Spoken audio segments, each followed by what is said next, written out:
Another episode. Gas Network presents sports for the culture. I'm here with the family. Bryce, XXV, Double I, Rome, D-Melo, Bro Flying. T-Buggy, man. Just the greatest sports show on the planet. La Familia. Hope y'all ready for a ride. Can't wait to hear what you guys got to say.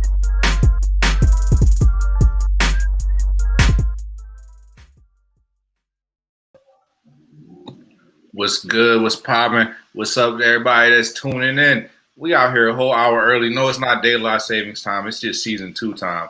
Because that's time we are. It's 9:30. That means we live. Gas and Sports for the Culture. Live in the building. I'm here with the gang. La Familia. I know what time it is. Let me go ahead and introduce the fellas. Before we introduce the fellas, let me introduce myself. My name's Scruff Lion. Y'all know what time it is. GoodAssSports. Y'all know what time we on, man. We on that gas time. So let me go ahead and introduce the gang. Top right, introduce yourself. At Bryce, XXV, Double I, a.k.a. Mr. Big Leaguer, a.k.a. Season 2 is upon us. Run with it or run from it. Let's get it. Deuces up, man. Season 2, man. That means you've been rocking with us for 52 whole weeks in a row. And if you made it to week 53, we got a special situation for you. Bottom left, go ahead and introduce yourself. It's your boy D-Melo, and welcome to season 2, folks. And we're gonna give you guys a little bit more fantasy G corner later on during the football season. Until then, just hold it together. Yeah, hold it together. Try to maintain your composure. The fantasy corner will be back in full effect. All types of crazy shit. All right, last but not least, bottom right. you know what it is. It's your boy Young Rome 22. It's been a year, man. Thanks for rocking with us. If you've been here the whole time, if you're new, hit that follow button. If you're on YouTube, hit the subscribe button. Hit us up, get you some gas merch. We got all kinds of colors, hats, wristbands, everything. But we gonna have a great show for you tonight. We're gonna have a great season once again.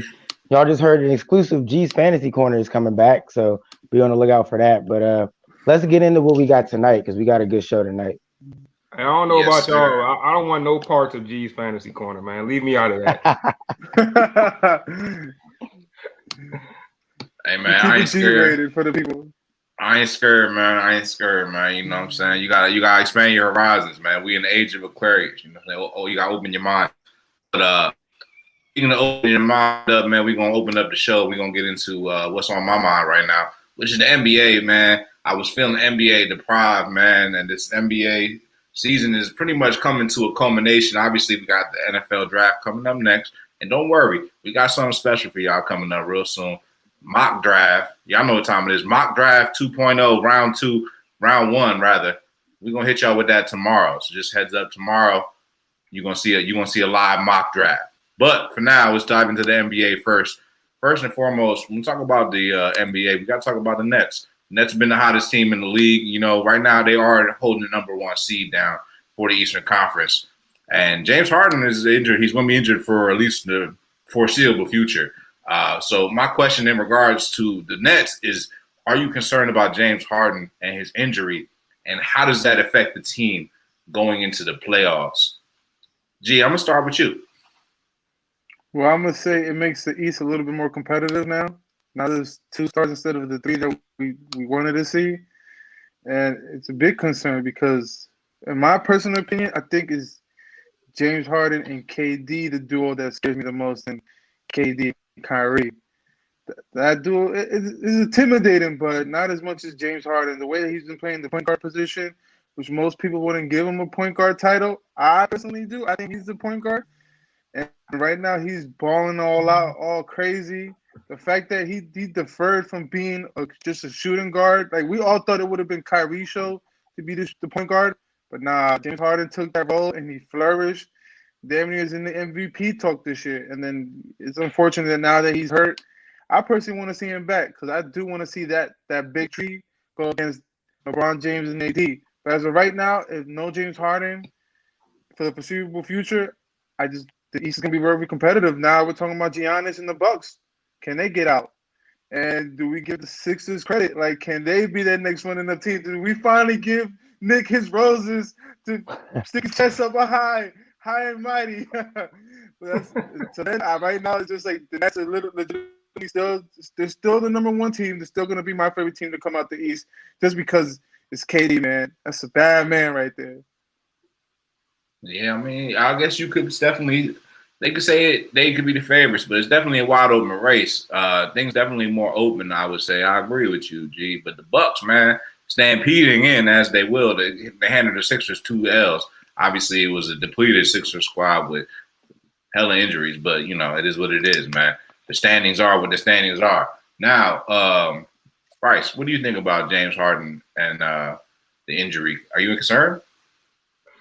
To be honest, I'm not too concerned. I think that if I was a Nets fan, I may be a little bit concerned. But just as watching the NBA landscape, I can't be too concerned because I look at it like this. The Nets have been missing one of their stars for the past how many months now? They haven't had 3 guys on the same page consistently for a minute. And even with that, being down in the standings after the All-Star break, they came back and they hawked the Sixers for the number 1 spot. And I was just mixed matching 2 stars at a time, right? So, I mean, I'm not too concerned. I do believe that James Harden will be back for the playoffs. I feel like they probably get through the first round easily without him. Probably get through the second round. As long as they got 2 of their stars, you'll see them in the conference finals at least.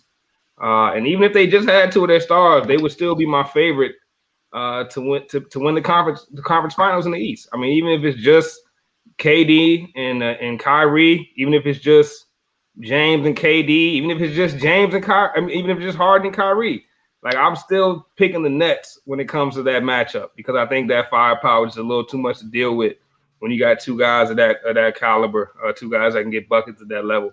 I mean, you put all 3 of them together, I think they're a shoe-in for the finals. But you never know what could happen, especially because right now I do feel like the NBA is closer in talent than it's ever been. I feel like, they always say any given Sunday in football. I feel like we're getting closer and closer to that in the NBA, especially with the new rules that have been implemented as far as the play-in tournament goes and stuff like that. I think it's adding a different element. I think we saw it last year with the Heat. We saw a team nobody expected to make the finals, saw them make that appearance. I think we can see something similar this year, but I don't think it's going to be on the Eastern side of things. I don't think it's going to be coming from the Eastern Conference. I still think the Eastern Conference, the Nets are my favorite. Harden's injury doesn't concern me that much. If I was a Nets fan, I might feel a little different. I probably want that security, but I'm not too concerned. I still think the Nets are gonna go where they were supposed to. Still sipping the Kool-Aid on the Nets, Bryce. Okay, we're gonna check back on you in about a month. But I don't know. I still think the East is wide open. We shall see. It's really I'm glad I'm the host. I'm not gonna get into it because it could really go any which way as how I see it right now. Rome, what's your take on the East right now? Man, the James Harden injury for me means the East is definitely open. I think it's a big concern. They're saying it's a hamstring injury. Those can definitely linger. They're saying that he had a setback, I believe, today or yesterday in some on-court work. So that's already a bad sign. It's a concern, but it's not a major concern for the simple fact of what Bryce was kind of highlighting. I think they're good with KD and Kyrie. I think any combination of KD and Harden, KD and whoever really is probably going to get you to the Eastern Conference Finals at the very least. So, I mean, I think they'll be up against Brown and them boys either way, as long as KD is healthy. But if they get James Harden, man, then I think they might just be the favorites in the whole thing. But we shall see. We shall see. We shall see. Much is to be determined. We are looking at the final stretch of the NBA season. As y'all know, there's less than 15 games left in the regular season. If y'all checked out the power rankings, y'all see I'm pretty much down to the home stretch. Feel me? It's gonna be my final power rankings before I drop the final power rankings of the season. At that point, it's really just a playoff, so it is what it is. But you can see where teams is at. You know what I'm saying? And it's real interesting, man. Real interesting landscape right now in the East. One other team that definitely I think deserves some credit. If we're talking about the Eastern Conference, gee, you already know what team I'm gonna talk about. We gonna do like I don't know if it's a buy or sell, but really I want to talk about the Knicks, man. We gotta give some credit to the Knicks. I had spoke on the Knicks a few weeks back, number of weeks back actually, in a buy or sell comment. And just like the stock market, well, not really stock market, but just like the market, because you know what I'm saying. Y'all know I love the cryptocurrency. Just like the market, I bought low on the Knicks earlier this season. I was confident. Not only did I buy the Knicks earlier this season on the buy and sell. I bought it on the ground way before the show before I even spoke about it on the show. I said the Knicks were going to be one of the best teams. Geraldo knows because I was telling him. I said the Knicks were going to be good this year, and look at the Knicks. The Knicks is on one of the best runs of the season, one of the hottest teams in the league, and they're solid right now at the 4th seed in the Eastern Conference. So I asked before, are the Knicks back? I think there's no question that they're back, but I will ask again. Are the Knicks legit? Are they back? I'm going to tell you, listen, man, I'm going to give a special shout out to my boy Drew, man, because he's a friend of mine from work. The dude is a big Knicks fan. He's been hounding me and telling me, why don't we talk about the Knicks? He's like, yo, we're great. We're a legitimate team. We got nothing but we're basically a bunch of good blue-collar players that we work hard and we're great at it right now. We just are missing a superstar. My thing is, I'm mad because I'm seeing what I got to see with the Bulls with Tibbs, and I'm a little jealous, because Tibbs is one of my favorite coaches of all time, and he got these young players just playing hard, playing solid basketball, playing great defense. I believe they ranked second, right? Second in all defense, which is like you got to give Tibbs that much of a credit, and the way he has Julius Randle playing like an all-star. Nonetheless, like none of us thought Julius Randle would be this much of a great player, let alone a scorer like what he's scoring. So I'm gonna have to buy with the Knicks, man. Just for the simple fact that I could. Oh God, I can't believe I'm really about to say this. I could see him getting past the first round. I mean, I could see them getting past the first round too. Right now, based on the way the standings are looking, they would be slotted against a team like the Hawks or potentially the Celtics. That's an easy first round matchup. Yes. But if it's the Boston Celtics, I only see him winning 2 games, and this is the best and they're only going to win 6 games. It's going to be Boston wins in 6. Okay. With Hawks, yes. Boston wins in 6. How many you giving the Hawks? How many games you giving them against the Hawks? I give them Knicks in 6. The Knicks in 6. Yeah, the Knicks in 6. Boston in 6, though. Yeah, Boston, I think, is a team that is. We're gonna talk about that in a minute, but Boston's a team I think is lower seeded that could definitely pose a threat. Bryce, what you think about the Knicks, man? Are they legit? Hell nah. I ain't gonna do the Knicks like that. Bro. I ain't gonna say they're not legit. I mean, I like what they've done. I think bringing in Derrick Rose gave them that veteran presence that they sorely lacked. Now they got that, it's helped a ton. Tom Thibodeau got them boys playing defense. Now when we talk about them matching up with the Hawks, them matching up with the Celtics, I feel like the Hawks are basically the offensive version of the Knicks. You know what I'm saying? What the Knicks are the defense, the Hawks are the offense. A young team that can get it done on one side of the court. I think Julius Randle been balling out of his mind. I mean, the dude is a legit All-NBA performer this year. I feel like if he gets snubbed from the All-NBA, they did him dirty. So I mean, they definitely playing well. But I'm gonna tell you one thing: the Knicks have either the 5th or 6th toughest remaining schedule, right? So the way they close out this season is gonna tell me a lot. They end the season with Denver, Phoenix, the Clippers, the Lakers, the Spurs, the Hornets, and then the Boston Celtics. So those last seven games or so are gonna tell me a lot about where the Knicks are headed.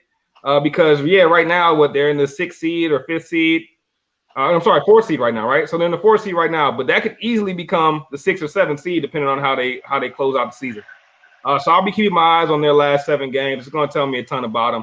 I have been impressed, no doubt. I feel like if you haven't been impressed by the Knicks, I mean, you're fooling yourself. I think it really comes down to coaching. I think if you trade out coaches, they had a different coach. I don't think they're in this position right now. So shout out to Tom Thibodeau. And definitely a huge shout out to Julius Randle. Like I said, he's an All-NBA performer in my eyes. But at the same time, these last 7 games, I mean, I think there's 11 games remaining, but the last 7 for the Knicks are going to tell me all I got to know about them.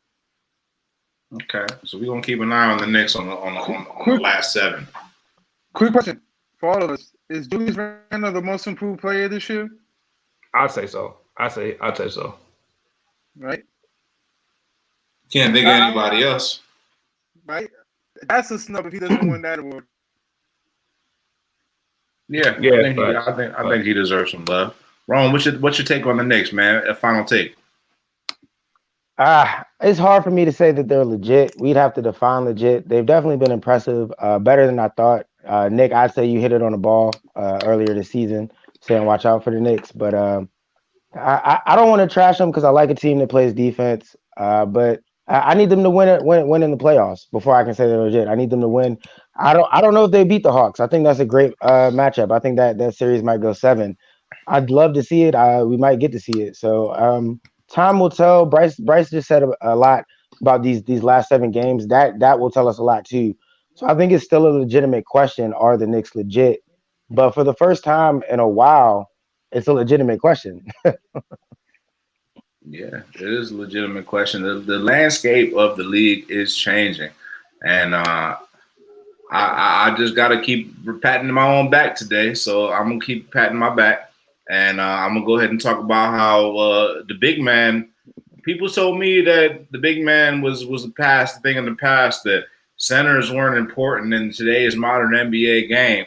But here we are, and we're about to talk about the NBA MVP conversation. And I don't think it's possible to have this MVP conversation without talking about 2 centers. And the 2 centers that I see as the 2 leading candidates for MVP are Joel Embiid and Nikola Jokic. But I want to hear what y'all fellas got to say, and who would y'all put in the ring as an MVP favorite at this point now we're in the season. We're in the final stretch run. Rome, let me hear from you. What you think for MVP? Man, if I'm being honest, I want to go Steph Curry, but I understand his team doesn't have the wins. His MVP, they just don't have the wins. That's where my heart wants to go. My head is telling me Kawhi Leonard. Kawhi Leonard his team has the wins, and he's been doing it silently. I mean, he's never been the flashiest player. He's never been like the guy on the highlight reel. And I know Scruff probably has a little hate for Kawhi, if I remember correctly, but I would give the MVP right now to Kawhi Leonard. I know you want to give it to these big men, but it's not their league anymore. Kawhi is the man. I think the Clippers are still a threat, mostly because of Kawhi. So he's my MVP right now. Yeah, but Steph is a close second. I mean, Steph is going off right now, as we all know. Yeah. I mean, if Kawhi Leonard's the MVP, then, pretty much anything's possible, I suppose. But, Bryce, what do you think about the MVP situation? Wait a minute. Don't wait 1 second, buddy. I think Kawhi Leonard has a legitimate case for MVP this season. Rome made a good point. I mean, Clippers have more wins than both the teams that you were talking about for MVP, more wins than the Sixers, more wins than the Nuggets. So I think, if that's the type of award it is at the end of the day. It's the best player on the best team. It's been that way for a minute. And Kawhi Leonard has the Clippers positioned to possibly end the season with the best record. So I think there's a chance. With that said, I do think, I'm going to go with the trend of the league. It's usually best player on the best team unless somebody does something extraordinary, like the year Russ averaged a triple-double and had the Thunder, headed towards the playoffs. So unless you're doing something extraordinary, it's the best player on the best team. And because of that, I see the Phoenix Suns possibly finish with the best record. And for that, I'm giving my MVP to Chris Paul. I think it's long overdue for Chris Paul to even be in conversation for this award. I mean, he's done everything you can possibly do. Every award you can possibly get in the league, he's gotten, except MVP. The guy's been Rookie of the Year, been first-team All-NBA multiple times, 11-time All-Star. I mean, he's done it all. But he's never got that MVP trophy, mainly because he's never been on the best team when the season's over. But if you look at the Suns last season, I think what they had around 36 wins to now being with a losing record, now being in position with 43 wins, and there's only 72 games in the season. If you don't give Chris Paul his flowers right now, you're crazy. Every team he's gone to, if you look at his past 3 stops, they've improving incrementally since he got there. I mean, we're talking about when he got to the Rockets, right? James Harden had them boys balling already. Chris Paul gets there, what happens? They get better. 60-game season, 60-win season. Then he goes to the Thunder. Nobody expects the Thunder to do anything. What happens when he gets there? Takes a team of young boys and nobodies to the playoffs and has them looking like a legit threat to make some noise in that playoffs. Simply amazing. Now he's with the Suns, and guess what? All those empty stats, those quote unquote empty stats Devin Booker was putting up, they mean something now. They mean a whole lot now because the Suns are prime position to finish with the first seed in the Western Conference, the better conference of the two in the NBA. My MVP for those reasons is Chris Paul, and I think if he doesn't get an MVP, I think this is his best shot to get one. I think they'll give him his flowers this year, and I think it's deservingly so, especially if the Suns are able to finish number one in the West, which they have a great chance to do that. So we'll see how the season ends up. But if they do finish with that number one spot, you have to give that MVP to Chris Paul because he's changed not just the winning culture, but he's changed the overall culture of that team. He's made that he's taken that team from a team that was just couple guys that can score, a couple young guys that really couldn't put it together to a team now that knows how to win each and every game. So for that, Chris Paul is my MVP this year. Okay. I like the respect for Chris Paul in the race. That's a name I haven't heard, but you are right, Bryce. They are within striking distance, only a few games back from the number one seed overall. So that's definitely something that's possible, man. So, G, who is your candidate? Who are you going to put on your ballot for MVP? Well, my number one guy right now is Damian Lillard. Like I can't believe none of you guys said to the man. The man had to play with half of his team in the first half of the NBA season, with a bunch of his starters out because of COVID or like an injury. With CJ McCollum, when he got hurt, Damian took that team and carried it to the back. Prior to the All-Star games, what the Blazers were like the top four seed, right? If I'm not mistaken. And like, come on now. I mean, the game is now like it's moving ahead now, but nah, man. Damian Lillard is my number one pick.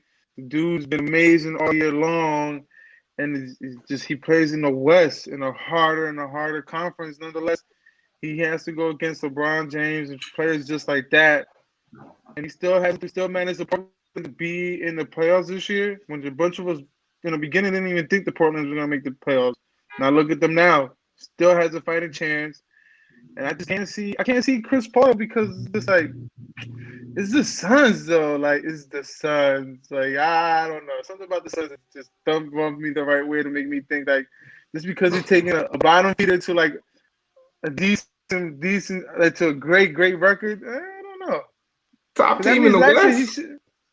That means last year Chris Paul should have won the MVP when he kept the Thunder in the playoffs.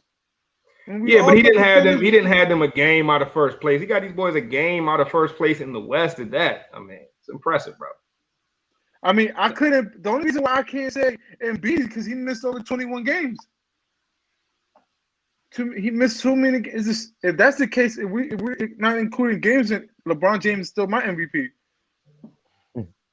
Yeah, I feel that. Hey, one thing I will say about Embiid though, if he would have made that shot from the opposite free throw line, I don't know if y'all saw that. If he would have hit that shot, that would have been his MVP moment. That would have stuck in the voters' heads, and it would have gave him the MVP. Because sometimes, awards like the MVP, Finals MVP, the more trivial awards, man. Sometimes they really just come down to that moment that's fresh in everybody's head. When that joint rimmed out, when that shot from the other team's free throw line rimmed out, I said Embiid just lost his MVP moment right there. That was his moment, bro. He missed it. He missed it by about an inch, bro. Bro, that was the fact that he almost got it there was so clean. Hit the backboard and just went. Bro, that was crazy.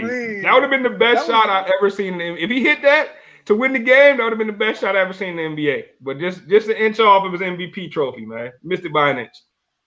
Let me put the check up. I would have said he would have been a better shooter than Steph Curry. Behind the free throw line, behind the half line, with that shot. Yeah, I think so. That would have been the best shot I ever seen, bro. That was some horse shit. There's still some play. There's yeah, you're funny as hell. There's still plenty of games to be played, man. Still plenty of games to be played. Sixers have one of the easiest records down the stretch. So, man, it's just real funny to me how y'all got these underdog MVP choices. But, typically it goes to the team with the best record. Chris Paul was the only person that technically would almost fit that criteria, but who my MVP is. It's Joel Embiid. Almost, he fit the criteria. He doesn't have the best record. The best record. They're a game off of the Jazz. The Jazz are, I think, 43, 44, and 18. The Suns are 43 and 18. He's a game off of them. Like, it's legit. It's legit. Kawhi Leonard's right there. Kawhi's right 43 there wins. too. Right That's what I'm there. saying. I don't know what Scrub talking about. Kawhi's there too, bro. Like you can't disrespect Kawhi. He does it silently. He's not too flashy with it no more. But I can't disrespect Kawhi, bro. He been balling. Because honestly, bro, beginning of the season when we were comparing like the Clippers to the Lakers, I think we had a segment on this early, like who was the best team in LA. Everybody was going Lakers, bro. Like you know what I mean. And we couldn't have foreseen LeBron James and AD both getting hurt. But I also couldn't have foreseen the Clippers playing themselves into this position. I thought after last season, I thought they fizzled out a little bit. But Kawhi's making sure he gets that respect put back on his name, man. Man, the truth is, man, and it's not like no shade on the Suns. It's not no shade on the Clippers. But the truth is, all this regular season hoopla ain't gonna mean a goddamn thing when the playoffs start and Anthony Davis and LeBron is at your neck. It don't matter no more. None of that matters no more. All that regular season, Jack, it's out the window. It's 0-0. Everybody has a brand new record. Couldn't somebody say the same thing in the East and bring up KD, James Harden, and Kyrie and say that none of that hoopla from any other East Coast team matters? I think it's the exact same thing. There's something too. There's something too. I think there's a lot of hoopla in No, Philadelphia. it's not the same exact thing. A lot of hoopla in Philly. It's not the same exact thing because really, the Lakers actually have won a championship. Right? That's what I'm talking about. The Lakers have actually won a championship. So even if they're just now getting back together to get down the stretch run, at least they've had a stretch run before. Kawhi Leonard hasn't done it with this squad before. The Sixers haven't done it with this squad before. This is all new shit. So, like, the Lakers already have been there. It's just an unforeseen advantage. Even though they're going to be a 4 or 5 seed, don't sleep, man. The Lakers have very good chance of repeating. And I think they have the best chance of getting. So we saying Boston is going to go to the conference finals again? No.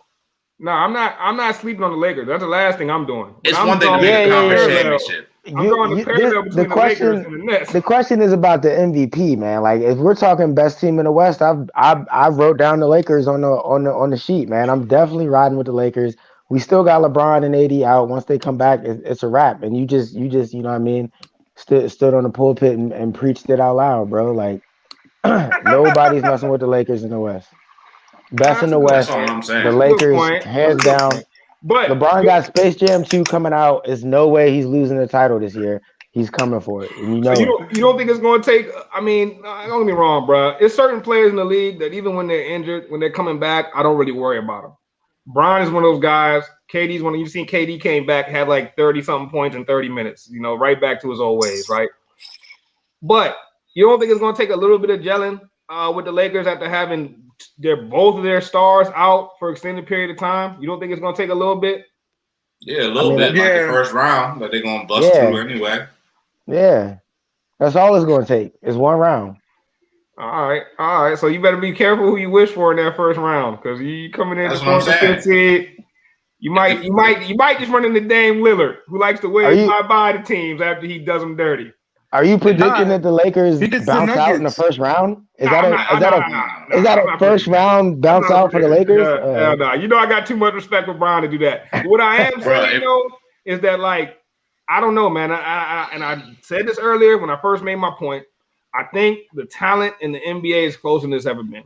I don't see huge talent gaps anymore between these teams. But I think a team like the Suns going 43-18 right now, that shows me what it's about. Like the talent is closer than it's ever been right now. And I'm not saying that the Lakers are going to lose. I still got them going to the Western Conference Finals. And I would still pencil them into the finals. So if someone had a gun to my head and say who's going to the finals, I'm picking the Lakers and I'm picking the Nets. But I would not be shocked. If somebody gets upset this year, especially when you throw in that added element of the fans not being there, not that same energy to feed off of. I know the Lakers won it last year in that same situation, but the Heat made it there too, and no one expected that. Who's more likely to get upset, the Lakers or the Nets? It's not an upset if the Lakers are going to be a 4 seed, so it's not an upset. Nah, it's an upset. It's a Vegas upset. You got LeBron James and AD, and you got LeBron James and AD on the court. That's a Vegas upset for sure. And I say I would point to the Lakers just because those guys ain't been out there in so long, man. I say the Nets still. Yeah, we haven't seen the big three on the Nets really do anything. I say the Nets the most likely between the two, the Lakers and between those two teams. I say the Nets are the most likely between the Lakers and the Nets to not make the championship. I think there's a good chance the Lakers are going to come out the West. the Nets can fall to the Bucks or the Sixers very easily. I don't know about very easily. If they fall to either of them, that thing going 7, it's going to be a last-second shot to take them there, bro. Because you talk about James Harden, Kevin Durant, Kyrie Irving, bro. It's too much firepower. They had 2 of their stars to end the season, the last half of the season, and they still went out and got the top seed. If at the end of the day, they still be in the top seed. They never even had all 3 of their guys. The Lakers lost their guys, and look how far they dropped. But the Lakers are in a hard conference. Defense wins championships. All I gotta say.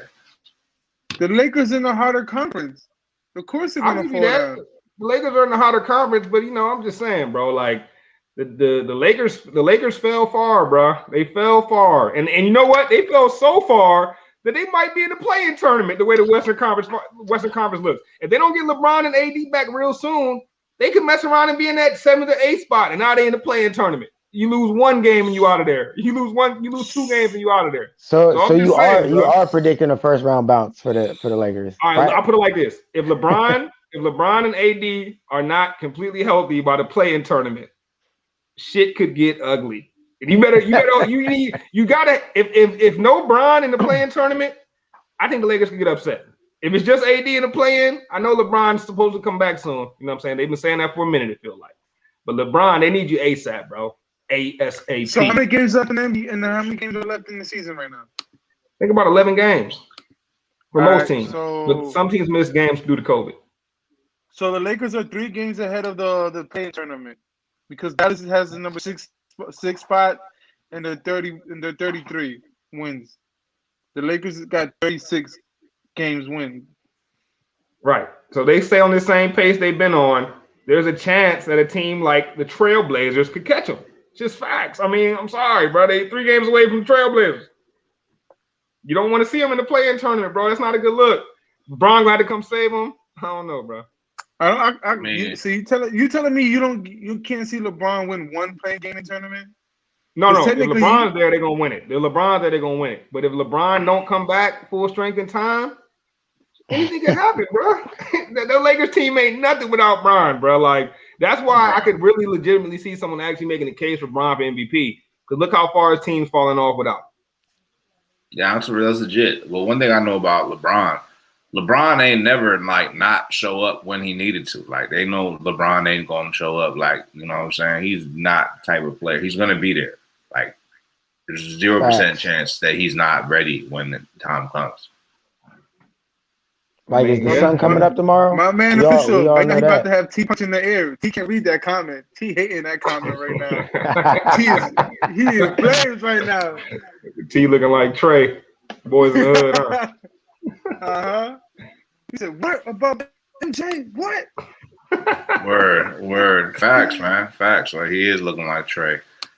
Speaking of Trey, we gonna transition over to the NFL draft, man. There's a Trey and a quarterback conversation. Trey Lance. Actually, T, I hope you're watching, T, because your head coach's comment sounded a lot like my lunch order today. He said, I'll take 5 guys at 3. He said, what? He said, I'll take about 5 guys at 3. Okay. So he said he's willing to take any of the 5 quarterbacks at 3. So that brings me to the first question. We're going to talk about the NFL draft, man. You know we're doing the live mock draft tomorrow. But let's talk a little bit about the teams and the situations that we have. So out of the quarterback situation, there's a lot of teams. Quarterbacks typically the biggest, hottest commodity as you enter the draft. We got a lot of teams lining up for quarterbacks. There's even some rumors about the New England Patriots trading up into the top 10 to grab a quarterback. So with that being said, open question, which team out of all the teams in the draft need a quarterback the most? Ron, I'm going to start with you. I'm glad you started with me, man, because I want to break something down real quick. The top 2 teams, in my opinion, real quick, that need a quarterback the most are obvious. The Jacksonville Jaguars and the New York Jets. That's why they got the first 2 picks. You don't win games in this league without a quarterback. That's just how it goes. So who do the Jaguars and the Jets have on their roster right now? Stay with me. You may have heard of these people on the Jaguars. Gardner Minshew. You guys have heard of him. He's made a little bit of noise. C.J. Beathard. May not have heard of him too much. He played a couple games for the 49ers. filling guy. He's the type of name that you might randomly pick up in a fantasy waiver wire type thing. But let's talk about the Jets and who they have on their roster. Mr. James Morgan. Anybody heard of him? Anybody know James Morgan? Never heard of him. Mike White. It sounds like I'm giving roll in school right now, bro.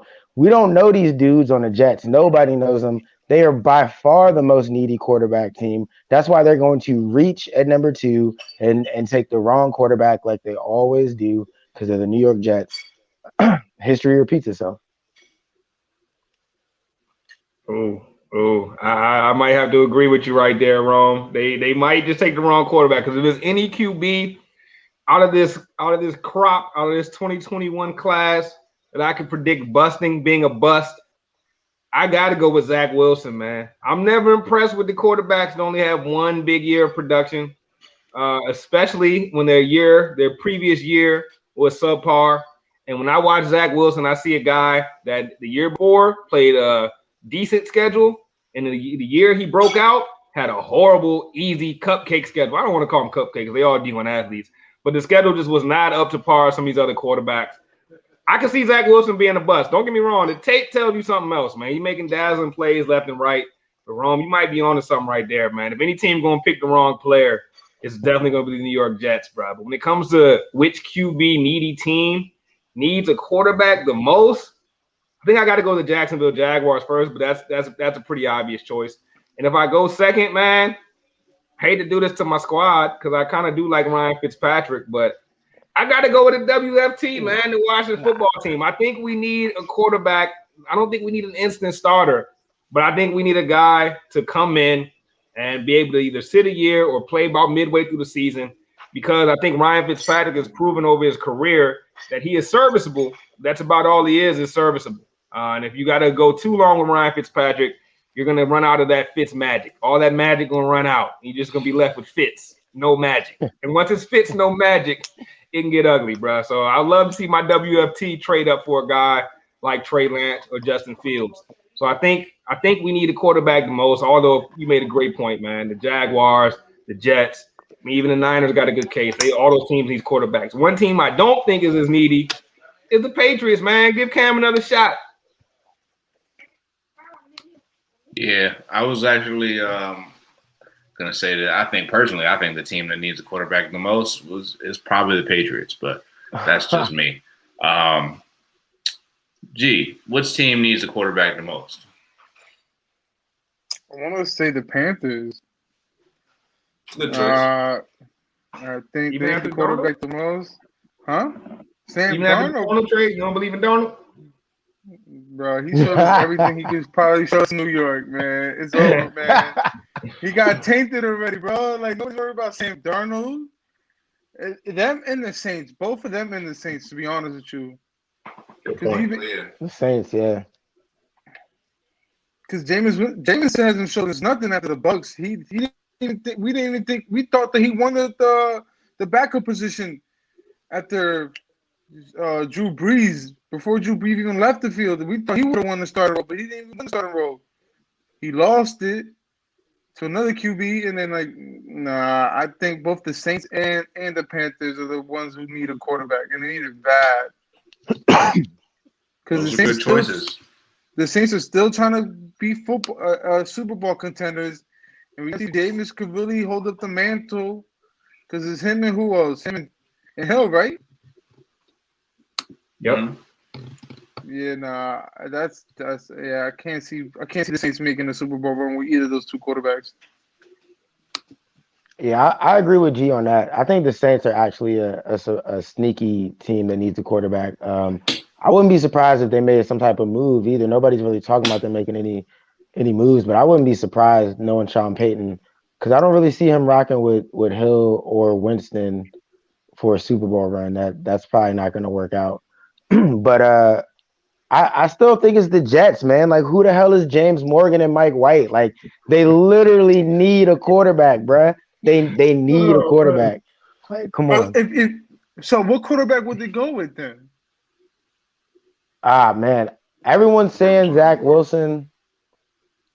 That's the wrong choice. So that's probably what they're going to go with. But who knows, man? They're gonna have everybody on the board other than presumably Trey Lance. So would they or not Trevor take Lance Trey Lance? or Trevor Lawrence. My bad, misspoke. No, but I'm saying though, would they not go for Trey Lance? The last time we North Dakota I mean, quarterback came through, if it was he went me, to the Eagles. if I was the Jets QB, that's who I'm going with.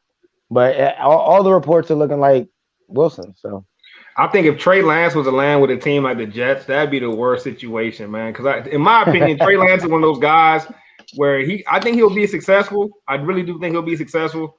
But I think he's gonna be one of those guys similar to a Josh Allen. Remember when Josh Allen first came out? First year was second year was okay, and it took him a few seasons to really get his act together. You know what I mean? He had to really get those plays under his belt coming from a school like Wyoming. I see something similar for Trey Lance. I don't think he's going to come in and just set the league on fire. I think it's going to take him some time to really get used to that level of play in the NFL. If you go to a team like the Jets, the last thing you have is time. They want quick turnarounds, bro. And I don't see it working out there, man. I just don't see it.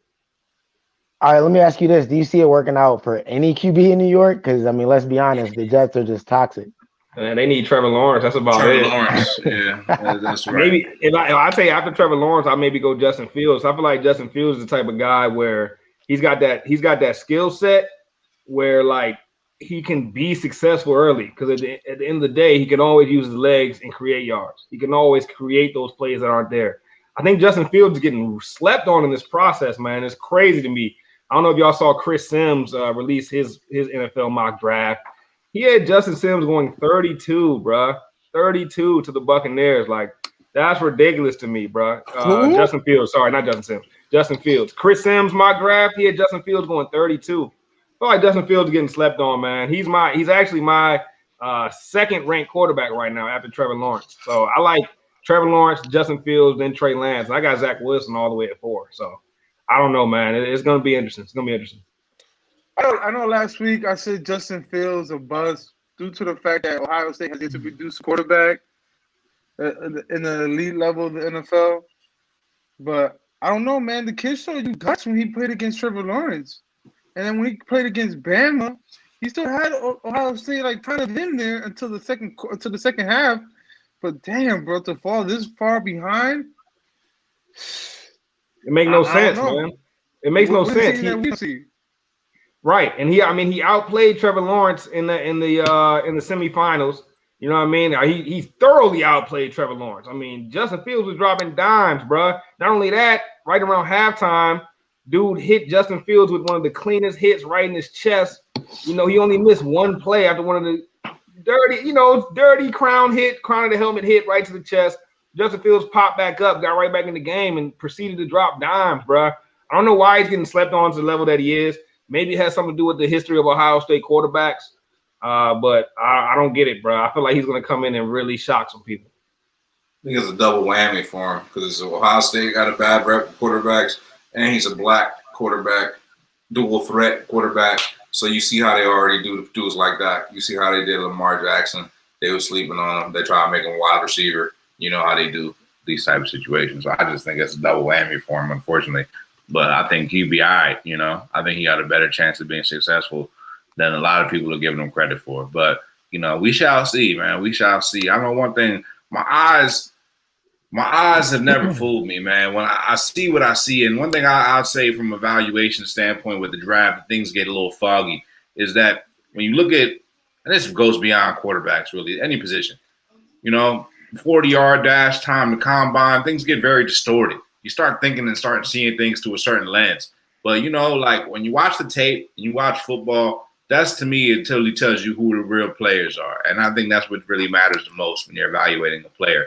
So we're going to transition away from the quarterback position, and we're going to talk about non-quarterback offensive players in the draft. And we're talking about the best non-quarterback in the draft, you know, best offensive player in the draft, period, you know. And I want to go ahead and put my vote in early. So I'm going to let y'all finish, but Kyle Pitts is the best offensive player in the draft, and it's not even close.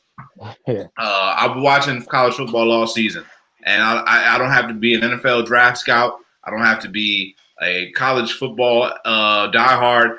All I have to be is a knowledgeable person with two eyes to know that Kyle Pitts is the best offensive player in this draft.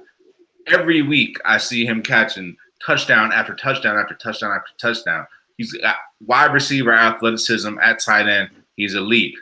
Best tight end prospect I've seen in my lifetime. Actually saw the young Kellen Winslow Jr., who was very, very high prospect, and I say that he's even better than Kellen Winslow Jr. There's not anything this kid doesn't do outstanding. I think he could be an elite wide receiver, but he's not. He's a tight end, and he's the best tight end in the game, best offensive weapon in the game. I think he's an instant all-pro, and Kyle Pitts is the best offensive player in the draft. It's not even close. But I want to hear what y'all opinions are. Bryce, go ahead and lead us with it. Swami, I know you the draft analyst in our gas camp, so tell us who the best offensive player is in the draft. I think you got a good start right there with Pitts, man. Pitts is extraordinary athlete, man. Top percentile in any test you're ever going to run. I think you can't go wrong taking Kyle Pitts. I think one of those teams in the top 5 will end up grabbing him. Is he the best tight end prospect of all time? Is a legitimate question. You know, I mean, Vernon Davis was an elite prospect and went, I think, number 3 to the Niners.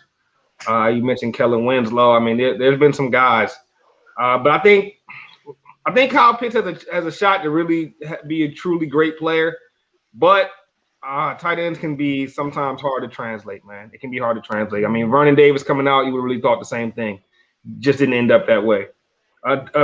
A position, in my opinion, that's a little bit easier to calculate is the wide receiver position. And what Jamar Chase did as a sophomore at LSU was truly ridiculous. I don't know if he made Joe Burrow or Joe Burrow who made who. I don't know if Jefferson and Chase made Joe Burrow or if Joe Burrow made them. But I know one thing: Justin Jefferson came to the league and tore it up immediately. And I think that kind of showed me something right there. I think Jamar Chase will come in and do the same thing. We talk about a guy that had a lot of touchdowns. Jamar Chase had 1,700 yards that year, had 20 touchdowns that year. He was balling out of control. So I think, to me, the best non-quarterback offensive player, I got to go with Jamar Chase. Then second after him, I go with none other than the Heisman winner himself, Devontae Smith. I think Devontae Smith's another guy that's caught a lot of flack for some reason in this draft process. I think his flack he's catching a little more understandable. Because when you look at that size, you look at a guy that's only 160 pounds, that can be cause for concern when you're talking about going against these mammoths on the next level. But I mean, when you watch the tape, man, there's nothing that Devontae Smith can't do. And I believe he has the frame to add on a little bit of extra weight. So I think that big 3 for me is not when you're talking about non-quarterback offensive players. I think it's Jamar Chase, Devontae Smith, and Kyle Pitts. And then I think you also got to show some love to the running backs, man. I said on Twitter not too long ago, maybe about a year or so ago, I said if Nick Saban doesn't run Najee Harris into the ground, he's a top 10 running back the moment he gets into the league.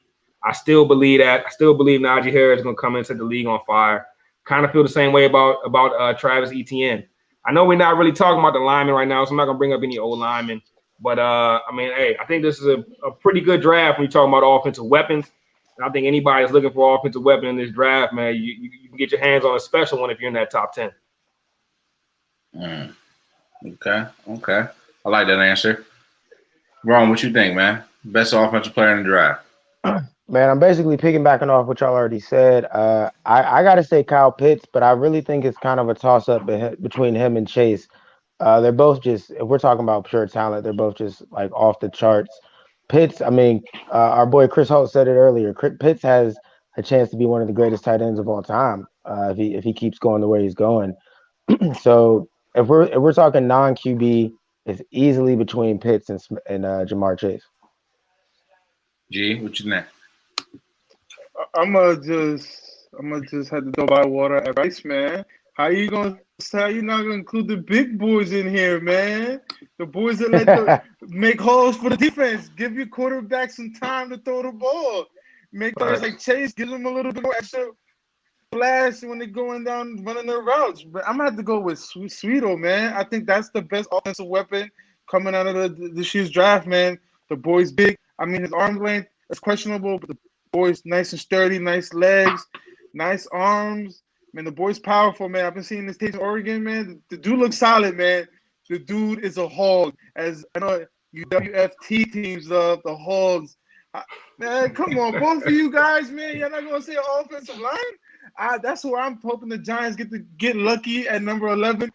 The Giants got the 11th pick. And he falls down on us, man. Saquon Barkley and a nice offensive line, man. Chase Young, you about to cry all year long. Oh man, I feel you though, because Sewell is legit, bro. Sewell is legit left tackle. Bro, the dude is a left tackle at that. A quarterback's best friend is not a running back, it's not a receiver, it's a left tackle.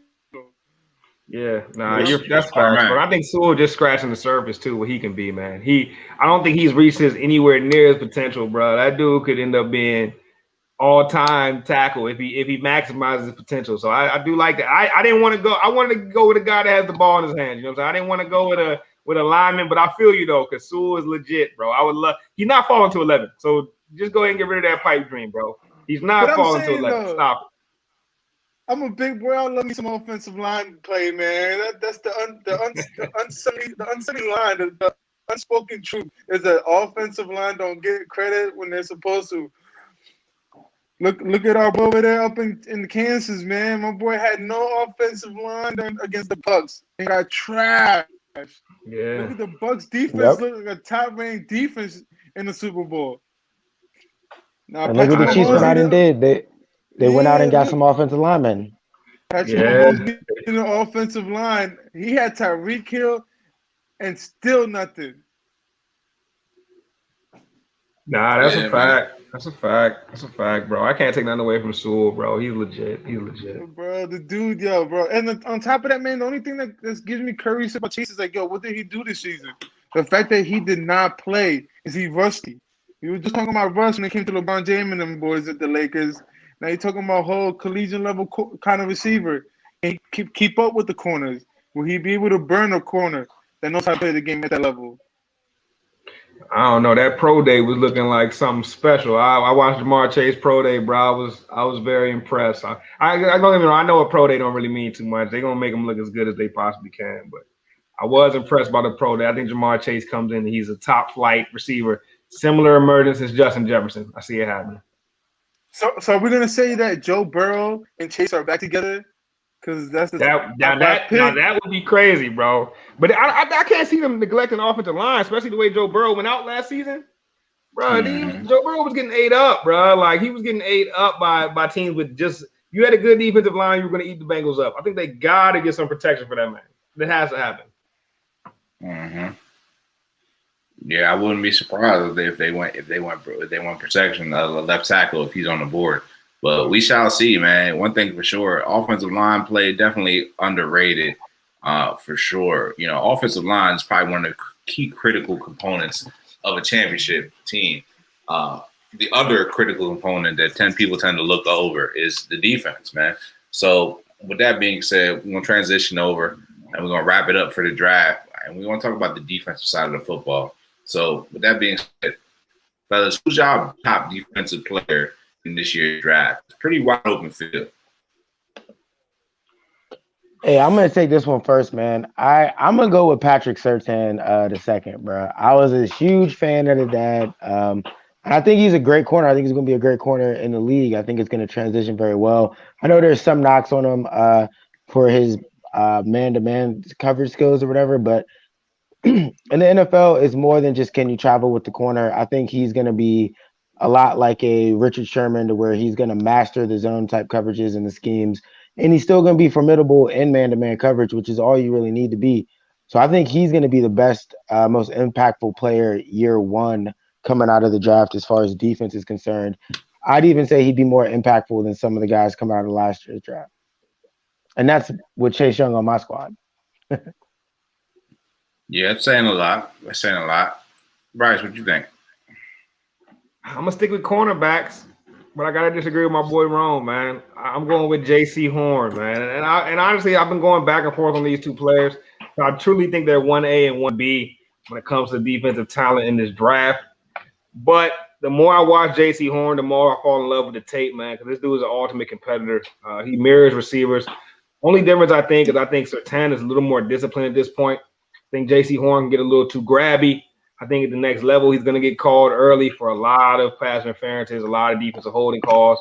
Once he gets that together, man, you're talking about top flight athlete, top flight competitor. I can see him having a Richard Sherman effect down the line where he's just from the cornerback position, just the voice and just the face of a defense. I really, really like J.C. Horn. Another guy I'm very high on. Well, two linebackers. And I know Micah Parsons is getting a lot of hype as the best linebackers, but my guys are Zaven Collins and Jeremiah Owusu-Koramoah. I think those are the top two linebackers in my opinion. Those are my 1A and 1B at linebacker. I love Zaven Collins, man. You're talking about 265 middle linebacker, but he can move. He can follow tight ends. He can play zone coverage. He can rush the passer. He's going to be like a chess piece. Think Isaiah Simmons from last season, but bigger and stronger. Think about that kind of chess piece, though. Then you got Owusu-Koramoah, who's like that new age hybrid linebacker, man. Crazy athletic, can follow anybody, brings a thump in the run game. He can play safety or he can play linebacker. We'll see where they want to put him. But I think with the powerful offensive weapons, man, defense is getting slept on in this draft. And there are some guys that are going to come out here and make some noise. I feel like a lot of teams in that top 10, 15 range, a lot of fans are going to be real upset if their team goes with a defensive player. They're going to be real upset not knowing how good that guy could actually be. So we'll see how it goes.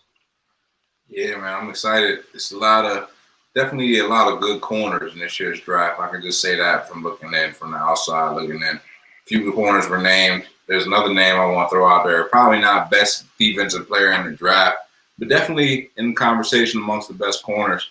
And that's Asante Samuel Jr. I think he's a slept-on prospect as well. I think he would be a nice target for somebody maybe in the early second round. Philly. That's all I'm saying. That's a great point. That would be a great pick. Asante Samuel Jr. is a baller, and I don't think he's going to go second. I think he's going to be a first-round pick as well, man. The kid is a baller, bro. You talking about another ultra competitor, a little bit on the short side for what teams are looking for nowadays.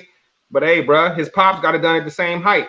Yep. I think Asante Samuel, his pops was a little slender built. Asante Samuel Jr. is a little more solid, man. Can run with anybody, man. He's not afraid to tackle. I like Asante Samuel Jr. a lot, bro. Yeah, man, we got some good years out of Asante Samuel Sr., so I wouldn't mind having a son on the squad. Who's the best defense player in the draft, bro? I don't want to say the best, but the kid coming out of Miami, Jalen Phillips. Am I pronouncing it right? I don't want to butcher. Nice little pass rusher. I think if the Giants can't get my boy Cheeto, man, the next best option is to stack up that defensive line that we need, man. I'm going to go with the kid Phillips, man. I believe he's a nice little kid from Miami. I know he transferred from UCLA and went over to Miami. Had a pretty decent year this year, and is one of my defensive ends this year. Look like to have a promising year coming up. Okay. Got a nice diverse set of defensive players, defensive options on the board, man. It's gonna be a very interesting breakdown on the draft. We're gonna see how things shake out, man. So that being said, man, tune in tomorrow for our live mock draft. We're gonna be tapping in pick by pick, team by team. We're gonna have our war room. It's gonna be live. It's gonna be active. It's going to be a whole lot of fun, man. Tap in with us again tomorrow for the live mock draft and see what your team going to pick from the gas analyst perspective. Last year, we went dummy. Everybody was fucking with it. So I know this year is going to be another crazy, crazy fun, experience as well. Fellas, anything else y'all want to tap in and throw out there as we talk and exit away for the evening? Yeah, folks, man, y'all do want to tune in to our little mock draft tomorrow? Now, our big mock draft tomorrow. Because if you guys don't know, haven't heard yet, y'all heard Nick say how Bryce won him some money last year. So y'all might want to take some of Bryce's notes. My boy knows how to pick them. Yeah, you just reminded me, G. Me and Bryce, man, we gonna have to be looking at those prop bets, man. definitely stay tuned, folks. Hey, some money with us. I'm charging for my picks this year, man. I ain't giving out no more free picks, man. I need my paper, man. Run me my paper, man. Now we made it cool like 500 last year. And that was just off the draft though. That was just off picking guys where we thought they would fall, you know what I'm saying? Got a little insider information here and there, you know what I mean? Don't tell Vegas on me. But yeah, we're gonna try to get this money once again. make sure you're tuning into the live mock draft because and not only because we might be right about your favorite team, but like if you commented on it, we're gonna bring your comments into the discussion. We want as many people tuning in as possible so we can hear y'all's live reactions because we want to know what you guys think about who your team should pick. Tell us if we got the pick right or wrong. Even give us a draft grade while we're making the selections. And it won't just be us on there tomorrow. We're gonna have all the guys contributors, guys that you don't see on the show. Guys, we 20, 30 deep at gas. You know what I mean? You guys just see us on the show, but there's a lot more components of gas, a lot more soldiers that make the vision what it is, man. So you guys will see other gas contributors tomorrow night on the live mock draft. Yes, sir. It's gonna be a good time. It's gonna be a good time, man, for sure. So y'all, if y'all are already, I'm not sure where y'all tuning in from us, but if you're tuning in from YouTube, hit that subscribe button. If you on Instagram right now, hit the follow. Stop scrolling past them chicks, man, getting you in trouble. Get some quality, wholesome gas content on your phone, man. Download the app because really that's just the most wholesome way to get it to us. I'm saying because then you go get everything live and direct all in one place. If you want to get sexy like me, then you can get the gas merch. You feel me? That's on sale right now. All face masks are on sale right now for $10. Stay masked up. Do what you got to do to prevent the spread of COVID-19. Fellas, you know what time it is, man. You know what we do. You know how we close it off every single episode. It's sports for the culture. Sports for the culture.